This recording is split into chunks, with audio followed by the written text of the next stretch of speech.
Ini bukan aksi pribadi, tapi merupakan aksi korporasi Pertamina berdasarkan impres yang tadi saya sebut, surat UKP 4 sebagai pemenuhan proyek strategis nasional. Dan kalau tadi dibilang rugi, pertama saya ingin sampaikan bahwa perjanjian di tahun 2013 dan 2014 sudah dianulir dengan perjanjian tahun 2015. Komisi Pemberantasan Korupsi Selasa 19 September 2023 menetapkan Karen Agustiawan, bekas Dirut PT Pertamina, sebagai tersangka kasus dugaan korupsi pengadaan gas alam cair atau LNG di Pertamina. Karen diduga secara sepihak memutuskan melakukan kontrak perjanjian dengan perusahaan asing tanpa kajian dan analisis menyeluruh, sehingga menimbulkan kerugian negara 2,1 triliun rupiah. Di hari yang sama, KPK juga menahan Karen. Bukti permulaan cukup, sehingga kita lakukan penyidikan dan menetapkan serta mengumumkan tersangka sebagai berikut. GKK alias KA, Direktur Utama PT Pertamina Persero tahun 2009 sampai dengan 2014. Untuk kebutuhan proses penyidikan, penyidik KPK telah melakukan dan akan melakukan penahanan terhadap tersangka GKK alias KA selama 20 hari pertama terhitung 19 September 2023 sampai dengan 8 Oktober 2023 di Rumah Tahanan Negara KPK. Dugaan tindak pidana korupsi LNG itu bermula pada tahun 2012 saat PT Pertamina berencana melakukan pengadaan LNG sebagai alternatif mengatasi defisit gas di tanah air.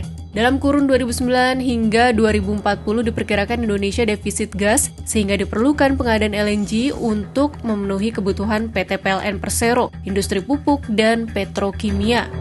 Sebagai Dirut Pertamina kala itu, Karen dianggap secara sepihak mengeluarkan kebijakan untuk bekerja sama dengan sejumlah produsen dan supplier LNG dari luar negeri, termasuk perusahaan Corpus Christi Liquefaction CCL dari Amerika Serikat. Karen juga tidak melaporkan kepada pemerintah terkait kebijakan itu saat rapat umum pemegang saham RUPS, sehingga pemerintah mengklaim tidak memberikan restu atas kebijakan sepihak itu. Dalam perjalanannya, seluruh kargo LNG milik PT Pertamina yang dibeli dari perusahaan asing itu tidak terserap di pasar domestik. Hal itu berakibat kelebihan pasok kargo LNG sehingga barang tidak pernah masuk Indonesia. Akhirnya kargo LNG harus dijual dengan kondisi merugi di pasar internasional. Atas perbuatannya itu, Karen diduga menimbulkan kerugian negara senilai 140 juta dolar AS atau setara 2,1 triliun rupiah. Ia pun dijerat pasal 2 ayat 1 junto pasal 3 Undang-Undang Nomor 31 Tahun 1999 yang telah diubah menjadi Undang-Undang Nomor 20 Tahun 2001 tentang Pemberantasan Tindak Pidana Korupsi, junto pasal 55 ayat 1 ke 1 KUHP. Sebelumnya, pada pertengahan 2019, Karen divonis penjara 8 tahun dan denda 1 miliar rupiah, subsidiar 4 bulan kurungan oleh Majelis Hakim Pengadilan Tindak Pidana Korupsi Jakarta karena dinyatakan terbukti bersalah dalam kasus korupsi investasi pada blok Basker Mantagami atau BMG di Australia senilai 568 miliar rupiah. Namun awal 2020, Mahkamah Agung melepaskan Karen dari segala tuntutan hukum terkait dugaan korupsi dalam investasi blok BMG.